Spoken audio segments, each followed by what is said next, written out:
ကိုယ်တိုင်းဆက်ပြထုတ်တဲ့စက်ရုံနဲ့ကြည်တာနေကိုသုံးချစရာတစ်စက်မှမရှိဘူးအဲ့ဒါကြောင့်မို့တခါတည်းကျမတို့ခန္ဓာကိုယ်မှာဆက်ပြတိုင်းလိုက်တဲ့ခါကျရင်လေရားနာတွေအင်ဂျင်တွေပေါက်တာတွေအနာတွေအဖုပိတ်တွေထွက်တာတွေဆိုတာလေဒီလိုဆက်ပြတွေသုံးမိလို့လားမသိဘူးသိလားဒီမှာကျို့ဘာတန်ရှင်းမှုမှမရှိဘူးစုပ်ပြက်တက်နေတဲ့ဥစ္စာတို့ကျမတို့ကမသိတဲ့ခါကျသုံးမိလိုက်တယ်အခါကျခန္ဓာကိုယ်ပေါ်မှာရားနာတွေအင်ဂျင်တွေထွက်လာတဲ့ခါကျတခါဆေးကန်းပြေးရပြန်အောင်တို့ကဒီလိုနီးနဲ့ထုတ်လုပ်တဲ့ခါကျတော့နော်ဒီဥစ္စာသူတို့ကဒီလိုနီးတွေနဲ့ထုတ်ကြတော့ဒါအနာတွေပေါက်တာလည်းမထူးဆန်းအောင်တချို့တွေဆိုရင်တော့ကိုယ်တိုက်ဆက်ပြခဲကိုမျက်နှာတက်တဲ့သူတွေတောင်ရှိတယ်သိလားဒီမျက်နှာတက်စစ်တက်မသုံးပဲနဲ့ဒီခန္ဓာကိုယ်တိုက်တဲ့ဆက်ပြကိုပဲခန္ဓာကိုယ်ရောမျက်နှာကိုတိုက်တဲ့သူတွေရှိတယ်အဲ့လိုလူမျိုးတွေအဲ့လိုဆက်ပြခဲသုံးမိလိုက်လို့ကတော့သွားပြီးအမှလူတယောက်ရဲ့မျက်နှာအဓိကအရေးကြီးဆုံးပဲသိလား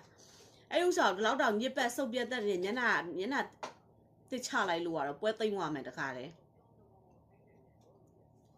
စိုက်ယုံတွေကလေရိုက်မပြတာပဲကောင်းတယ်မမြင်ရလေပူလှလေဆိုတော့သူတို့ပါတယ်သိလားတခါမှလည်းတန်းတန်းရှင်းရှင်းထုတ်တာလည်းမမြင်ဘူးဒါတော့ကိုတိုက်ဆက်ပြတွေဘလို့ထုတ်လဲကိုသုံးနေတဲ့ဆက်ပြတွေကဘလို့နီးနဲ့ထုတ်လဲဆိုတာသိရအောင်ပြပေးတာပါအိန္ဒိယနိုင်ငံထုတ်တဲ့ဒါဆက်ပြကုမ္ပဏီတစ်ခုကနေရိုက်ပြပေးထားတာပေါ့နော်တခြားသူတွေလည်းသိအောင်အတွက်ပြန်လဲ sharing လုပ်ပေးတာပါ